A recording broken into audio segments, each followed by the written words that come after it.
That's actually why people get married, you know, just so you know. Because this is built into marital vows. I'm not leaving, ever, no matter what. It's like, okay, well, that definitely puts a boundary around our arguments, right? Because I can't say every time you manifest one of your flaws, which you're likely to do just as often as me, well, enough of this. It's like, that's horrible, man. If your whole life is, well, every time you get out of line, I'm out of here. It's like, how the hell are you? First of all, you're not going to admit to ever doing anything wrong. Second, you're going to be on you're like a scared cat the entire relationship because, well, who knows, it could just come to an end at any moment. You know, people say, well, if the possibility of divorce is open, it makes you free. It's like, yeah, that's what you want. You want to be free, eh? Really? Really? So you can't predict anything. That's what you're after. It's a vow. And it says, look, I know that you're trouble. Me too. So we won't leave, no matter what happens. Well, that's a hell of a vow, but that's why it's a vow, right? That's why you take it in front of a bunch of people. That's why it's supposed to be a sacred act. It's like, what's the alternative? What's the alternative? Everything is mutable and changeable at any moment. Well, go ahead, you live your life like that and see what you're like when you're 50. Jesus, it's dismal. 2 or 3 divorces, your family's fragmented, you've got no continuity of narrative. And it's not good for the kids, not by any stretch of the imagination. And so, it's a form of voluntary enslavement, I suppose, but it's also equivalent to the adoption of a responsibility. And there's more to it than that. If you can't run away, then you can solve your problems. Because it might be, okay, well, I'm stuck with you. So how about we fix things? Because the alternative is we're going to be in a boxing match for the next 40 years. That's the alternative.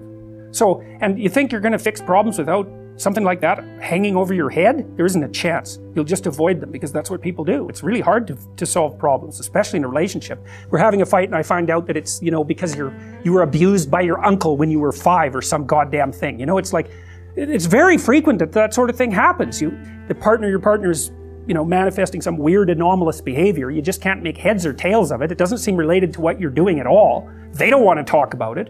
And so as soon as you bring it up, they get mad. And then you bring it up again, they even get madder and they tell you that you're not going to talk about that or they're going to leave.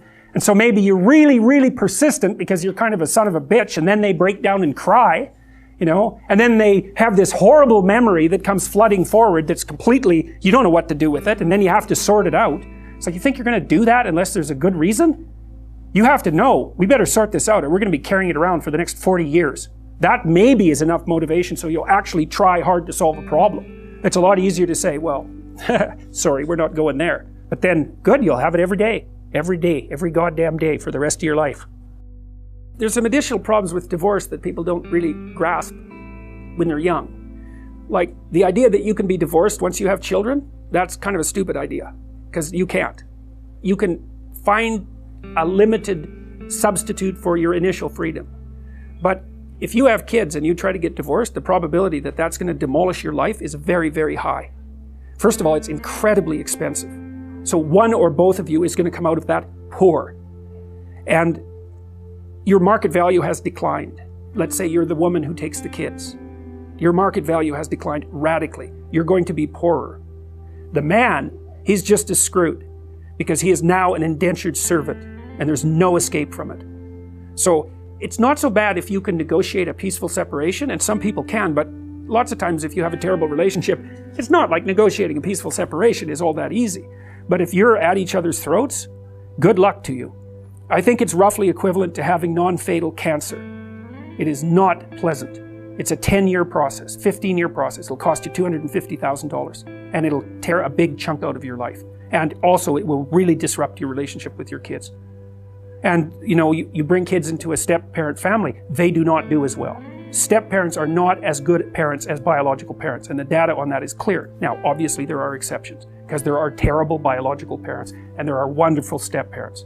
But if you look in aggregate, it's not that easy to care for children.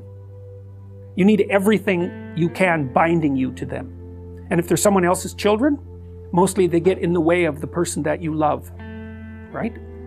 Let's say you have a child and I want to go out with you. Every second you spend with that child is the second you don't spend with me. And there's going to be a price for that. I'm not going to be happy about that. And if I have a child, you're going to feel exactly the same way. You might say, well, no, I love children. It's like, yeah, sure.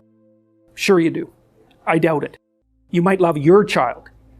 And you know, it's pretty specific the way that people love children. And the rate of abuse for kids in step-parent families is way higher than it is in biological families. There's not even any comparison. So, unless you've really made a commitment to someone, like a lifetime commitment, and that's a serious commitment, one that you're not going to back out of, you're not going to take the relationship with the seriousness that's necessary to make it of the highest possible quality and sustainability across the course of your life.